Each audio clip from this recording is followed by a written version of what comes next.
Tout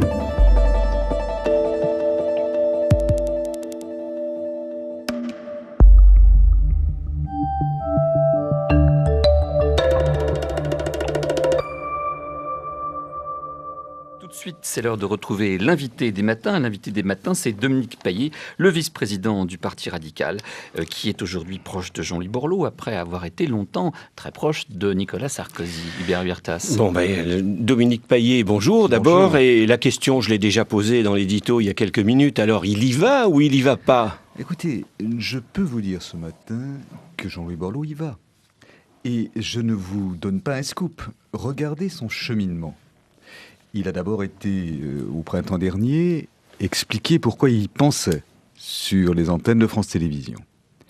Puis ensuite, il est allé tout l'été, et la fin du printemps d'ailleurs également, à la rencontre des Français, à regarder ce qui sur le terrain se faisait en termes d'expérience positive et gagnante. Je l'ai d'ailleurs accompagné dans ses périples, ô combien instructifs et intéressants sur le fond au cours de l'été. Puis il a, en début de semaine, inauguré non pas son local de campagne, mais le local de son association de soutien national, Oxygène, qui l'avait d'ailleurs déjà accompagné à Valenciennes, puis dans le Nord. Vous voyez, vous introduisez là en disant le local, non pas de campagne, donc tout ce que vous dites... Non, parce qu'il y aura sans doute un autre local. Tout ce que vous dites nous conduit à penser qu'il y va, mais quand on lui pose la question, il élude. Et écoutez, pourquoi élude-t-il ? Parce qu'aujourd'hui, dire « je suis candidat », quelle qu'en soit la solennité, ça ne frappera pas l'opinion publique et ça passera à côté de l'entendement des Français. La raison en est simple. Les Français sont aujourd'hui saturés d'événements politiques liés à la primaire socialiste et très préoccupés, et à juste titre, par une situation économique on ne peut plus déliquescente. Et donc dans ce concert-là, il est impossible de faire entendre sa petite musique. D'autant plus que Jean-Louis Borloo n'est pas allé au bout de son cheminement pré-présentation, si je puis dire, car il doit désigner très prochainement son directeur de campagne qui structurera son équipe. Puis, vous, peut-être ? Non. Je pense que ce ne sera pas un politique, mais... Et ensuite, publier un livre d'analyse de la société et un peu programmatique dans la deuxième quinzaine d'octobre. Prenez patience. Je ne vous vois pas, aujourd'hui, tanner Nicolas Sarkozy pour savoir s'il sera candidat. Mais il le sera. Je ne vous vois pas tanner François Bayrou pour savoir s'il sera candidat. Il a lui-même dit que l'heure n'était pas venue à annoncer sa candidature. Et moi, je vous dis ce matin que Bayrou ne sera pas candidat. Alors, mais vraiment, vous ne faites jamais cette démarche avec Bayrou. C'est pas les journalistes qui vous tannent. Avec Jean-Louis Borloo. C'est vos propres alliés. Hervé Morin, qui se fait de plus en plus pressant sur son allié et concurrent, qui a déclaré il y a très peu de temps, celui qui sera désigné, en clair, Jean-Louis Borloo, moi, devra prendre l'engagement d'aller jusqu'au bout, quels que soient les sondages, quelles que soient les pressions. Or, vous avez publiquement accusé tout récemment François Bayrou d'avoir passé un deal avec Nicolas Sarkozy afin de ne pas prendre le risque d'enregistrer une baisse sensible de son électorat entre 2007 et 2012. Est-ce qu'on ne peut pas vous soupçonner exactement de la même chose ? Non, parce que, encore une fois, François Bayrou est un récidiviste de la candidature.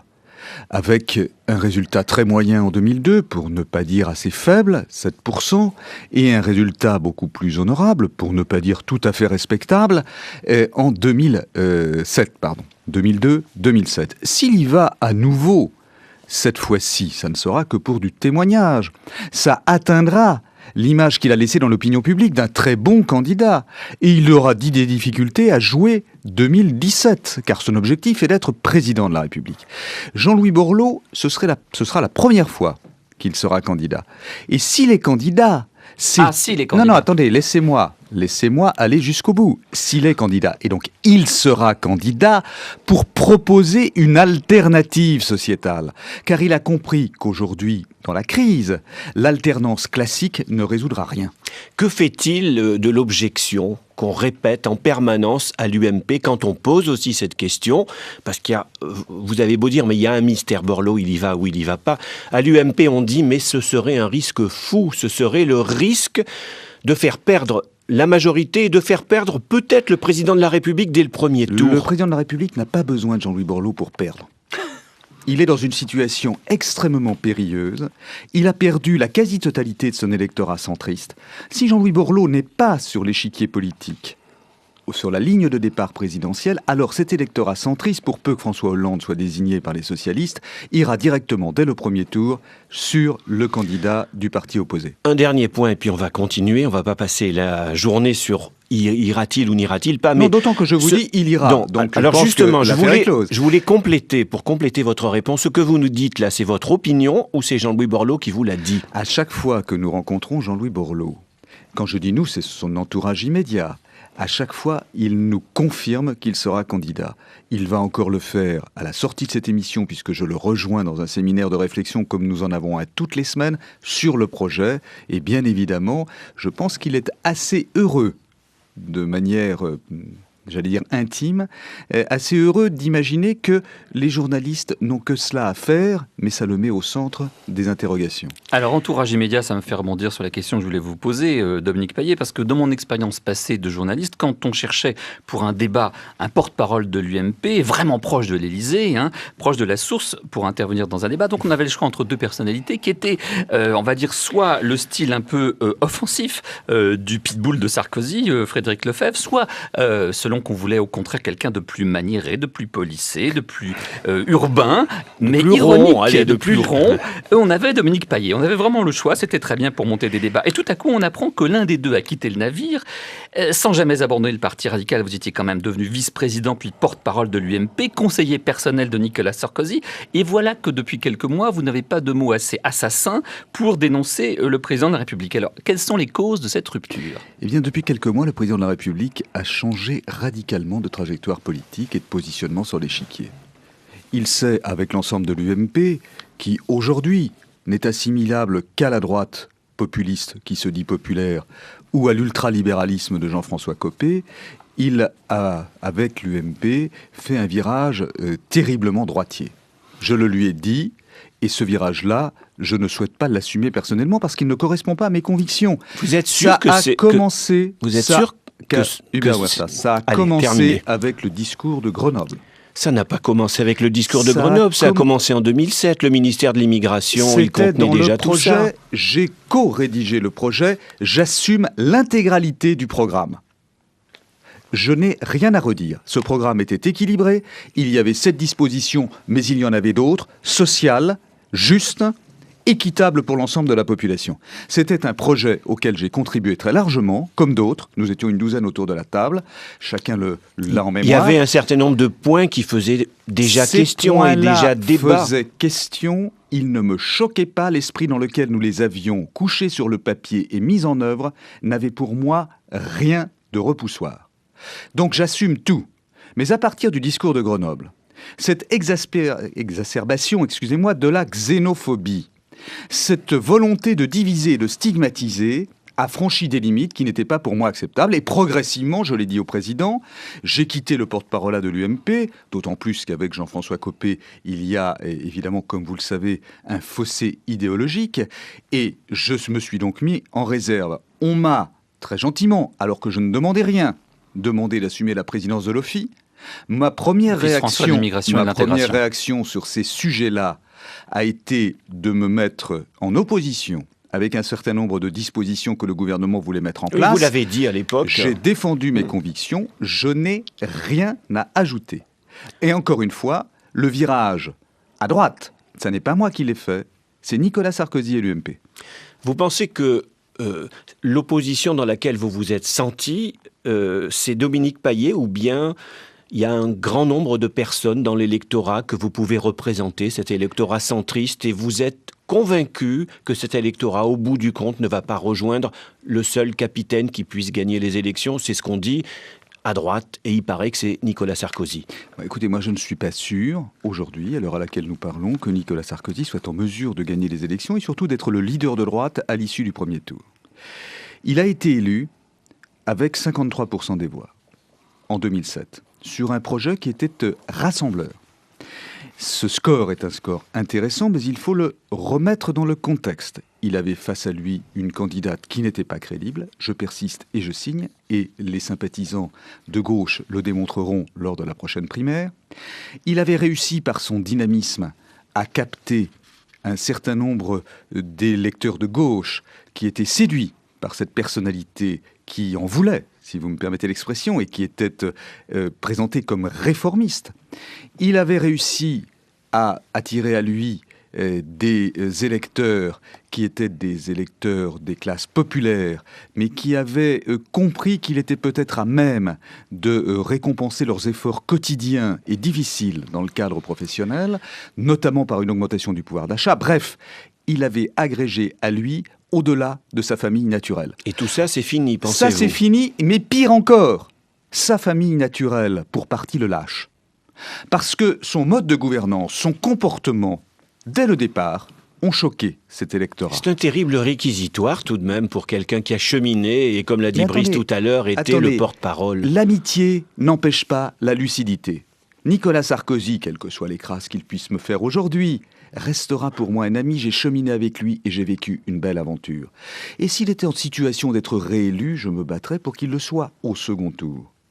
Mais aujourd'hui, je le lui ai dit, ceux qui ont fait son succès l'ont déserté, les centristes sont partis, et ils ne reviendront pas comme ça.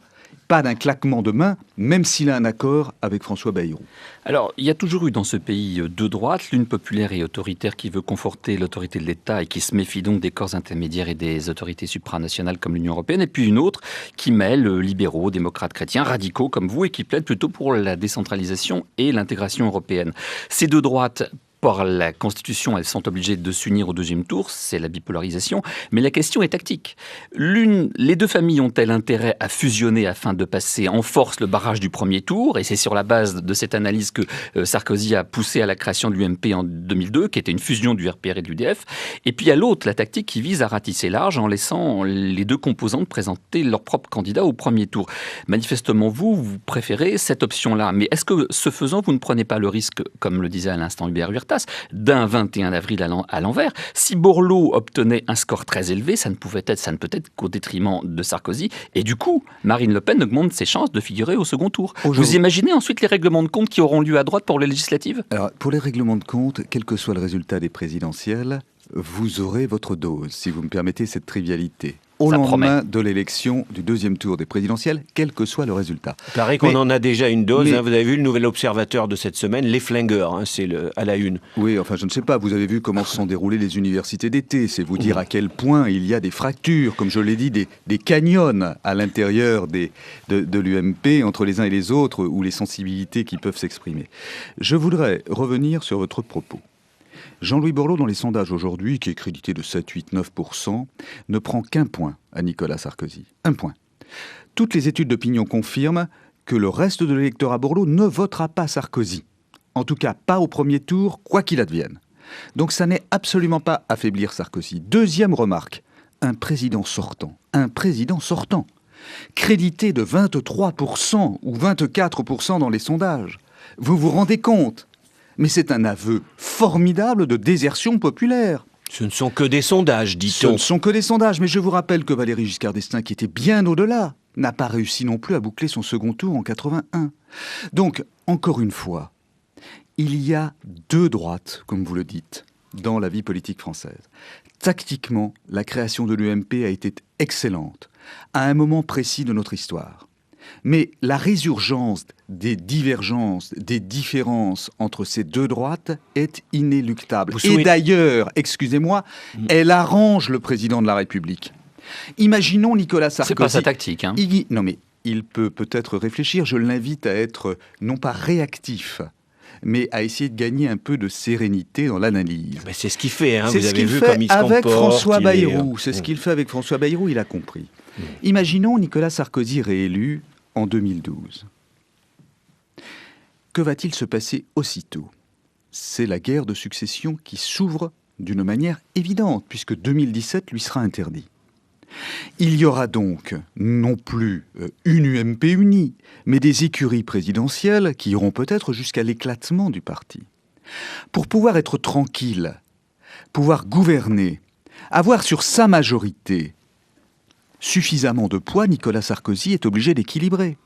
Et en prenant Bayrou avec lui, sans doute avant le premier tour, il lui offre la possibilité de recomposer par fractionnement de l'UMP une UDF à côté de ce qui restera l'équivalent de l'ancien RPR.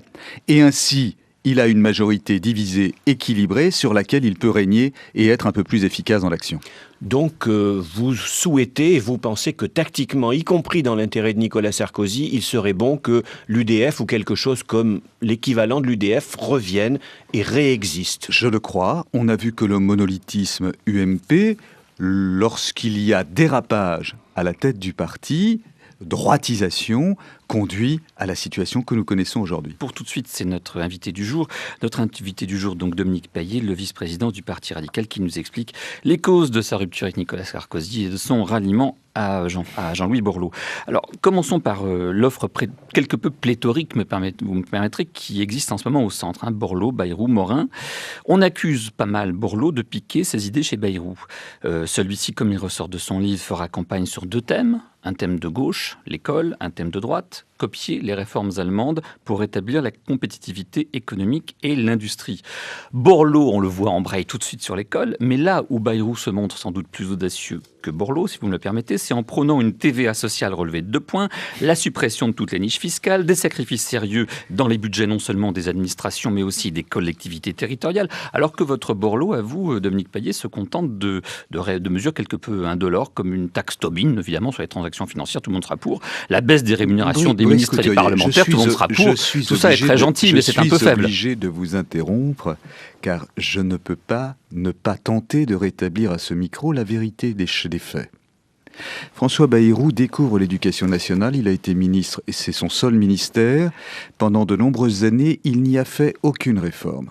Vous me direz que ça lui a sans doute permis de regarder de l'intérieur ce qui se passait, et puis après 10 ans de disette ministérielle, d'essayer de proposer des réformes. Les seules réformes que propose François Bayrou, c'est de copier l'Allemagne. Mais il me semble, moi, très singulier de copier un pays, certes ami, certes voisin, mais qui ne fonctionne pas comme nous, qui est un pays fédéral, et qui n'a pas la même histoire. Donc, la crédibilité des quelques mesures de François Bayrou, pour moi, est nulle et non avenue. Jean-Louis Borloo ne les copie pas. Jean-Louis Borloo n'a pas fait part encore de ses positions et de ses propositions sur l'éducation nationale. Comment pouvez-vous dire qu'il imite François Bayrou ? Jean-Louis Borloo n'a pas, sur les sujets du moment, notamment sur le nécessaire équilibre des finances publiques, ne s'est pas contenté de la taxe Tobin telle que vous la décrivez. Ne serait-ce que sur le plan de rigueur, qui est une mascarade, qui a été présenté hier soir à l'Assemblée nationale. Jean-Louis Borloo a fait des propositions claires. Une tranche d'impôt sur le revenu complémentaire à 46%. Ça touchera combien de contribuables 46% au-delà de 150 000 euros de revenus nets par an. Ça va rapporter combien alors que notre déficit s'élève à 149 milliards d'euros l'année dernière ? Écoutez, non, ne soyez... Je vous prie d'excuser mon propos, mais ne soyez pas de mauvaise foi. Vous êtes aujourd'hui de mauvaise foi à ce micro. Nous sommes sur un plan de rigueur qui doit dégager 11 milliards avec des bouts de chandelle. Taxe sur les sodas, taxe autrefois sur les parcs. C'est des rustines sur un pneu crevé. Voilà, d'accord. Est-ce qu'il y aurait une Ce que propose Jean-Louis Borloo, c'est 50 milliards tout de suite. C'est-à-dire la suppression de la niche Copé, qui permet à des entreprises qui vendent des filiales, et même à des particuliers ou des parts d'entreprises, de ne pas être taxés à l'impôt sur les sociétés. Ça a fait perdre à l'État 18 milliards en 3 ans, donc nous sommes autour de 6 à 7 milliards par an. C'est en second lieu la création d'une tranche d'impôt sur le revenu complémentaire à 46% définitive. Ça rapporte combien ? Ça rapporte 4 à 5 milliards. Donc on est à 10. Attendez, ça n'est pas fini. C'est également la création d'une taxe exceptionnelle sur les très hauts revenus liée à la durée de la crise de 4%. Ça rapporte combien ? Ça rapporte 400 à 500 millions complémentaires. Ouais. C'est également la fin d'un certain nombre de mesures décidées par le gouvernement auquel Jean-Louis Borloo appartenait et que j'ai soutenu, mais dont on se voit bien aujourd'hui qu'elles sont dans la crise injustes et inefficaces. La TVA sur la restauration. 5 milliards. Jean-Louis Borloo la fin définitive, Jean-Louis Borloo l'a dit, des exonérations sur les heures supplémentaires. Bref, le plan Borloo immédiat, sans que cela soit lié à la mise en place d'une taxe Tobin, c'est 20 à 25 milliards.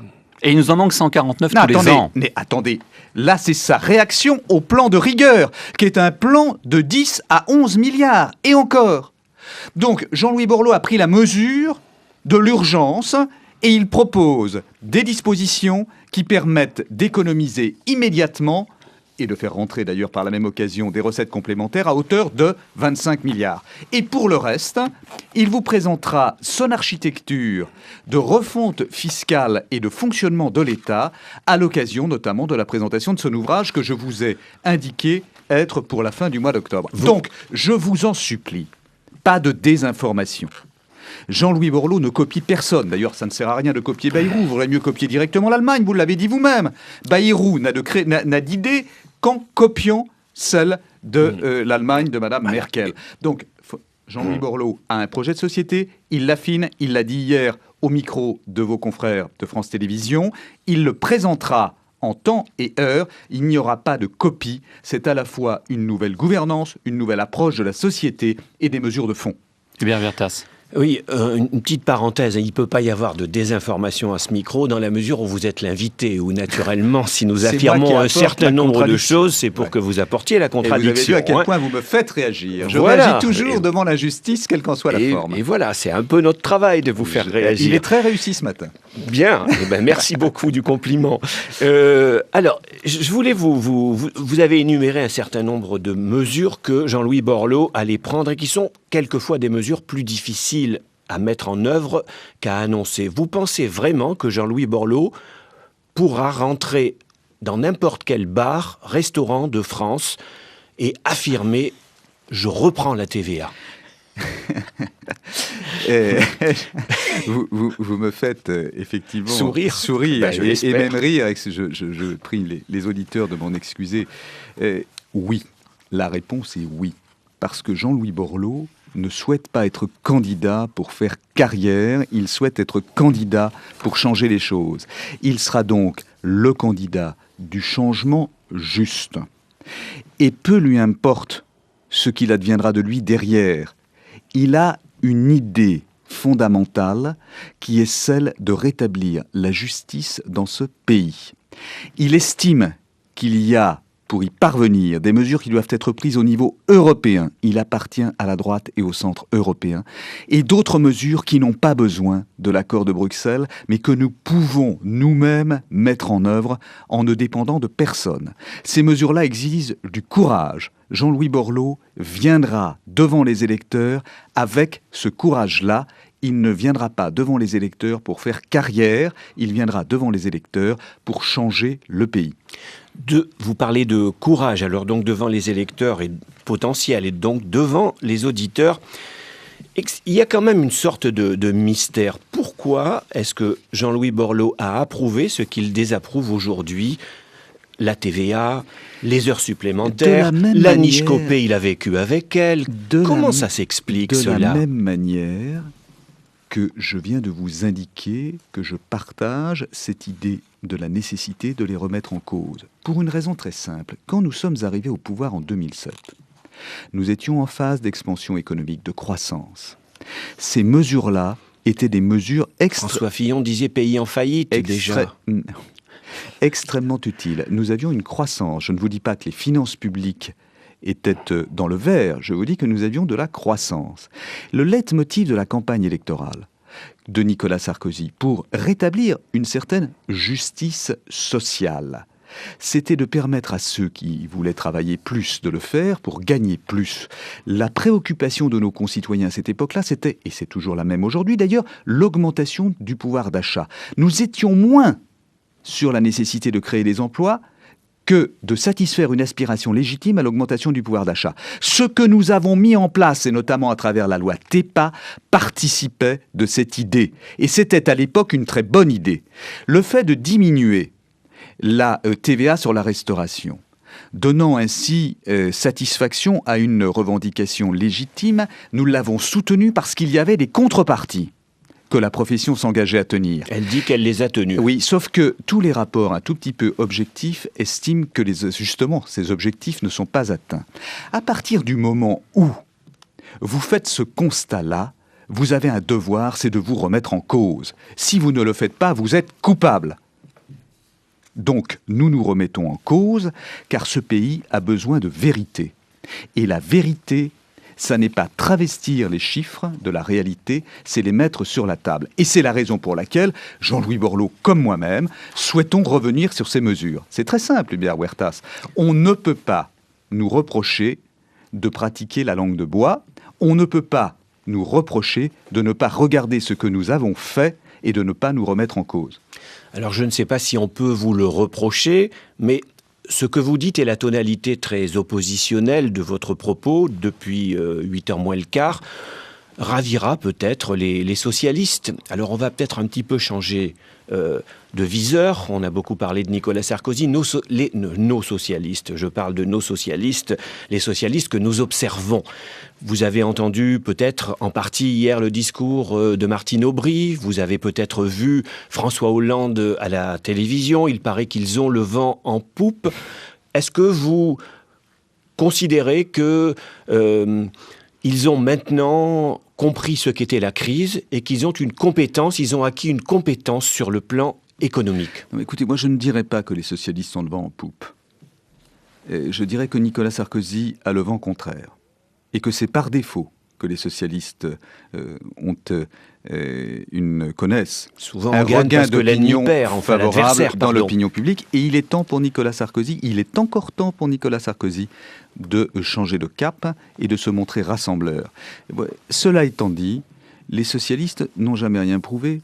Et dans ce domaine, en tout cas ceux qui sont candidats, sont singulièrement en manque d'expérience pour pouvoir accréditer l'idée qu'ils ont une capacité à résoudre les problèmes qui se posent à nous aujourd'hui. Et si j'écoute bien Martine Aubry, je le fais avec attention, j'ai comme l'impression, quand je l'écoute, de retrouver des recettes qui sont complètement surannées, avec des dépenses publiques sans arrêt renouvelées et amplifiées. C'est le cas des emplois jeunes et c'est le cas de bien d'autres de ces propositions, comme l'augmentation, certes sympathique, mais au demeurant impossible, de 50% du budget de la culture. Par conséquent, je crois très sincèrement que la population française, lorsqu'elle aura à regarder les projets, à jauger la crédibilité des candidats, quels qu'ils soient à gauche, saura faire la part des choses. Mais encore une fois, elle ne la fera, cette part des choses, que si le président de la République change de cap. Donc vous nous dites que les sondages mettent la gauche en tête par défaut en réalité, parce Absolument, qu'il y a je maintiens. Une fin d'amour pour Nicolas Sarkozy. Vous avez été conseiller de Nicolas Sarkozy, on le disait au début de cette émission pendant longtemps. Si vous l'étiez à nouveau aujourd'hui, qu'est-ce que vous lui conseilleriez pour regagner le cœur des déçus du sarkozysme? Est-ce qu'il peut les récupérer dans une course au centre ou est-ce qu'il doit les récupérer du côté de la droite populaire? Là, il y a vraiment un choix tactique et même stratégique tout à fait. Il doit rassembler à la fois le centre et la droite. C'est un exercice difficile, mais il y était parvenu en 2007. Tout simplement parce qu'il n'avait pas commis d'excès dans Donc vous lui recommandez l'attraction des électeurs de droite. Il avait su garder un juste milieu. Et donc, je lui ai dit, en tête-à-tête, je le redis à votre micro, fais attention, la droitisation, c'est l'exclusion de l'électorat centriste. Repositionne-toi au centre, au centre de ton électorat. Non, parce que, encore une fois, nos concitoyens, même de droite, même lorsqu'ils votent par exaspération pour le Front National, savent, lorsqu'ils mettent un bulletin dans l'urne pour désigner un président de la République, que c'est un acte lourd. Et cet acte lourd, il entraîne leur réflexion. Et nos concitoyens ne sont pas des bœufs, excusez-moi de cette terminologie. Ils sont évidemment capables de réflexion. Il faut les amener à la réflexion et démontrer que ce que propose Marine Le Pen, comme la sortie de l'euro et quelques autres mesures de cette nature, serait suicidaire. Mais il faut le démontrer. Il ne faut pas continuer à courir dans le même couloir que Marine Le Pen, mais derrière elle sur un certain nombre de thématiques, car jamais, chacun le sait quand on fait de la course ou de l'athlétisme, on ne peut passer devant un concurrent lorsqu'on est derrière dans le même couloir. Est-ce que le président ne vous a pas d'ores et déjà entendu ce que dit l'Élysée et ce que le président veut démontrer depuis quelques mois, c'est qu'il prend de la hauteur, il se présente aux affaires du monde, il a... Je ne vous dirai, et je ne répondrai à votre question par l'affirmative que lorsque le temps se sera écoulé. Car je connais la politique et la vie politique. Souvent, on prend des postures qui sont des postures tactiques. Ce que je veux, c'est une conversion de Nicolas Sarkozy sur le fond, car je suis convaincu que sa droitisation, elle est aussi une droitisation sur le fond. Donc il a besoin, dans ce domaine-là, de faire un coming out. Quand il dit qu'il veut substituer à la droite populaire, ou en tout cas la rééquilibrer avec la droite juste, ça ne vous suffit pas? Moi, je suis un adepte de la justice. Mais la justice, elle ne se proclame pas. Elle se constate. Est-ce que vous lui concédez tout de même des succès? Est-ce que la conduite du G20, il est président du G20, est-ce que sa réactivité, sa réaction devant les bourrasques économiques... Je lui fais crédit de beaucoup de succès. Sur la Libye? Je lui fais crédit de beaucoup de succès, notamment en matière de réforme. Je les ai soutenues, elles sont des réussites, comme l'autonomie des universités, par exemple, et je pourrais vous en citer bien d'autres. Elles sont des réussites. Aujourd'hui, qui vend ces réformes? Personne. Je suis obligé, moi, de dire que c'est des réussites. Mais si Nicolas Sarkozy le dit, personne ne le croira. Parce qu'on n'a pas expliqué ces réformes convenablement dans le temps. Deuxième élément de succès. Oui, c'est vrai, la Libye. La Libye est un succès. On peut se demander d'ailleurs pourquoi intervenir en Libye aussi tardivement après avoir reçu Kadhafi, mais peu importe. On a chassé le dictateur. C'est très bien. Il y a d'autres points de la planète sur lesquels il faut avoir la même attitude, et notamment la Syrie. Mais je le mets au crédit de Nicolas Sarkozy que d'avoir mené une action positive et volontariste. Moi, je ne suis pas sectaire. Je dis simplement à Nicolas Sarkozy qu'il n'y a plus personne, en tout cas dans l'UMP, pour représenter le centre humaniste qui cherche une justice sociale permanente. Et que donc Jean-Louis Borloo est idoine sur l'échiquier politique pour être le porteur de ces valeurs.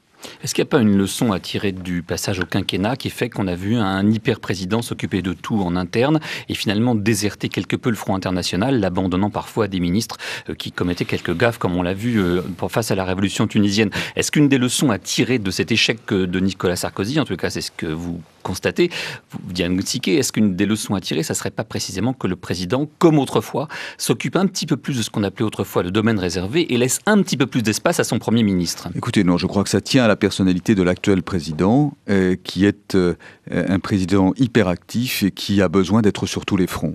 Et donc à un moment précis, il a préféré le front national, puis ensuite le front international. Ça n'est pas lié à la durée du mandat. Regardez, pour les présidents américains, le mandat est de 4 ans et ils sont sur tous les fronts. Je vais revenir un petit peu en arrière. On a parlé des socialistes tout à l'heure. D'ailleurs, je voudrais qu'on en reparle également parce qu'il n'est pas exclu qu'au fond, on va avoir une primaire d'abord et puis il n'est pas exclu qu'un candidat socialiste ne devienne président de la République. C'est d'ailleurs, si j'en crois les sondages aujourd'hui, assez probable.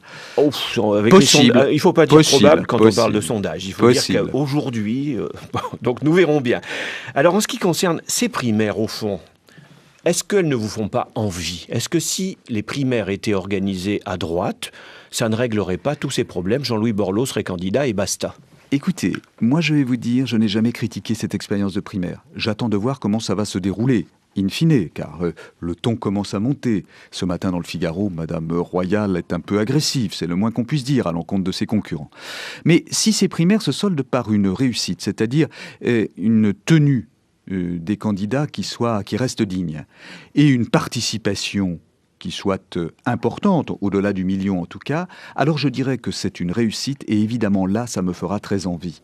Parce que ça crée un élan dans la population, ça donne une légitimité démocratique qu'il est très difficile derrière de pouvoir gommer ou de pouvoir minimiser. Donc les primaires socialistes, je l'ai dit, c'est sans doute une avancée dans l'hypothèse où elle se déroulerait convenablement, c'est-à-dire dans les circonstances que je viens de décrire. C'est une avancée démocratique qui, de toute manière, s'imposera à l'ensemble des partis politiques. Vous n'allez pas y voter, hein, quand même? Non, je ne vais pas voter aux primaires socialistes. Comment vous nous faites signe, on appellera nos Je ne suis pas socialiste photographes. et je ne suis pas sympathisant socialiste. Mais encore une fois, l'idée était bonne, pour autant que les socialistes la mènent à bien. Dominique Payet, dans un livre pour lequel on vous avait reçu dans notre émission du Grain à Moudre, qui s'appelait Les habits neufs des faux centristes, que vous avez publié en 2009, vous avez étrillé François Bayrou, dont vous avez dirigé la campagne aux européennes de 99, parce que vous avez un itinéraire politique qui est quand même assez long. Vous accusiez François Bayrou d'avoir, je vous cite à l'époque, instrumentalisé le centre pour mener une carrière esseulée. Vous parliez à son sujet de démarche tortueuse et improbable. Alors, dans l'hypothèse d'école où il serait élu président, écriviez-vous, il lui faudrait pour gouverner s'allier soit avec la droite, soit avec la gauche. Mais quel est le sens, par ailleurs, de la candidature Borloo? Lui non plus ne pourrait gouverner qu'avec la droite. Oui, mais Jean-Louis Borloo est dans un parti qui appartient à l'alliance majoritaire.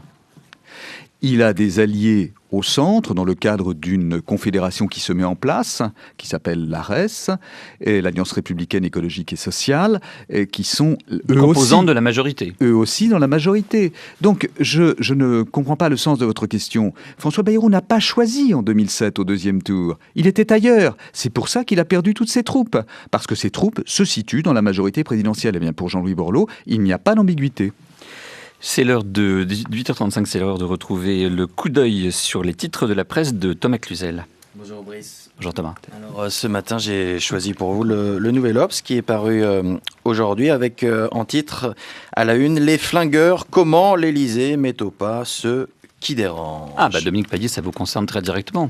Absolument. Alors, je n'ai pas l'impression d'avoir été mis au pas. Est-ce que vous êtes un flingué ? Non, je ne suis pas un flingué. Vous allez être cité. Attendez un petit peu. Alors, depuis toujours, donc Nicolas Sarkozy, nous dit-on, se vit en chevalier blanc de la politique. Rien ne lui serait plus étranger que les cabinets noirs et autres coups fourrés, au contraire donc de Jacques Chirac, mais aussi de François Mitterrand. Il devait être un président irréprochable, à l'image d'ailleurs de la République qu'il avait promise aux Français en 2007. Seulement voilà, oubliez les leçons de morale, plus sa cote baisse et plus il devient parano. Dans sa forteresse assiégée, le chef de l'État estime que tous les coups sont permis pour se protéger. C'est comme ça, Sarkozy n'aime pas qu'on lui résiste ou qu'on le contredise. Ceux qui s'y sont risqués l'ont presque tous payé au prix fort. T'es avec moi ou contre moi. La vieille formule du Sarkozy des débuts vaut toujours aujourd'hui. Il tranche la tête de ceux qui lui résistent. Et donc, vous êtes bien entendu cité, monsieur Payet. Votre crime est de rouler désormais pour Jean-Louis Borloo et d'avoir, qui plus est, résisté, nous dit-on, à la tentative de Nicolas Sarkozy de vous ramener au bercail au mois de juin. Idem pour Ramayad, l'ancienne secrétaire d'État aux droits de l'homme, puis au sport, ex-ambassadrice à l'UNESCO. Nicolas Sarkozy, pour lui, il était insupportable de l'entendre régulièrement défendre la candidature d'un homme qui, s'il se présentait, menacerait sérieusement sa propre réélection en 2012. Bien entendu, Jean-Louis Borloo. Et puis, c'est aussi à l'aune de cette obsession, donc, qu'il faut interpréter l'incident de la semaine dernière avec Jean-Pierre Raffarin. On connaît l'histoire. Sarkozy juge irresponsable l'ancien Premier ministre, coupable de s'être élevé contre l'augmentation de la TVA sur les parcs de loisirs. L'ancien Premier ministre, comme tous ceux qui osent le critiquer, sera donc puni. Mais alors pourquoi tant d'histoires à propos d'une mesure que d'autres élus ont également critiquée? Pourquoi? Je vais vous le dire. Le président n'a pas oublié que le sénateur de la Vienne a reçu Jean-Louis Borloo sur ses terres au mois de juillet et il lui pardonne encore moins d'avoir déclaré publiquement qu'une candidature Borloo pourrait être utile à la majorité. Alors au final, un député UMP, un temps au cœur du dispositif interrogé par l'hebdomadaire, explique le président et son entourage ont le sentiment que l'État leur appartient, ils peuvent agir comme bon leur semble, l'excès de pouvoir leur est naturel, baisse un peu la parano, tel devrait être le conseil des amis du président. Le problème, c'est qu'il le renforce au contraire dans sa conviction d'être cerné par les méchants. Dominique Payet, votre réaction? Eh bien, nous avons besoin d'une bouffée d'oxygène, en référence au local de campagne et à l'association de soutien de Jean-Louis Borloo. Merci Thomas Cluzel. Vous avez le sentiment que ce qui émane, c'est une forme de brutalité, ce qui émane de ce reportage. Ce dont se plaignait Jean-Pierre Raffarin, c'était une forme de brutalité. Ce qui émane des derniers avatars, on va appeler ça comme ça, cette polémique entre Chantal Joanneau, vous êtes Pierre Charon. On n'est pas non plus dans un raffinement extrême au niveau de cette polémique. Vous qui avez vécu cela de l'intérieur, c'est nouveau à l'Élysée ou bien ça s'est créé après votre départ ? Je n'avais pas le sentiment d'une aussi grande brutalité quand j'étais à l'Élysée. Je pense donc que le phénomène a dû s'amplifier depuis mon départ. Pour le vivre à mes dépens, il est évident que cette attitude est forcément douloureuse et qu'elle traduit, je le dis très nettement, et ça a été cité dans l'article, une sorte de paranoïa. Le président de la République ne réussira pas à se faire réélire s'il se prive de ses propres amis. De ses propres amis du premier cercle qui l'ont aidé à se faire élire par la population président de la République. Et surtout s'il les maltraite. Et il a une tendance, c'est une attitude très fréquente chez Nicolas Sarkozy. Il a une tendance à satisfaire ses ennemis de l'intérieur. Tout simplement parce qu'il estime que ses amis lui sont acquis à jamais. Vous savez comme moi que les rapports humains ne sont pas de cette nature. Vous souhaitez qu'il gagne ou qu'il perde, Nicolas Sarkozy ? Je souhaite que mon camp gagne, dans l'intérêt de la France. Je souhaite donc que mon candidat gagne, Jean-Louis Borloo. Et si c'était pas lui ? Si ça n'était pas lui, bien évidemment, je souhaite que le président de la République poursuive son œuvre, mais dans des conditions différentes. Et quoi qu'il fasse contre moi, je continuerai à dire ce que je pense. Les querelles de personnes, on le disait à l'instant, se multiplient à droite. Il y a Rachida Dati qui est en guerre contre François Fillon, le Premier ministre pour l'investiture de l'UMP à Paris. Il y a Pierre Charon, conseiller de Nicolas Sarkozy, suspendu par l'UMP pour avoir présenté une liste dissidente face à Chantal Jouanneau aux élections sénatoriales. Ça fait désordre et puis surtout, on a l'impression de l'effet d'une défaite annoncée. Tant que Sarkozy tenait bien les rênes du pouvoir et pouvait distribuer les places et les investitures, tout le monde filait doux et puis d'un seul coup, tout le monde quitte le navire. Mais encore une fois, nous sommes déjà dans l'après. Dans l'après 2012, au sein de l'UMP, chacun joue sa carte personnelle. Regardez le nombre de présidentiables, entre guillemets, qui ont constitué autour d'eux des écuries, c'est-à-dire des petits clubs au sein de la maison, et dont l'objectif, c'est d'essayer de se positionner pour 2017 dans les meilleures conditions dès 2012. Certains même, je le dis, ont intérêt intrinsèquement à la défaite de Nicolas Sarkozy.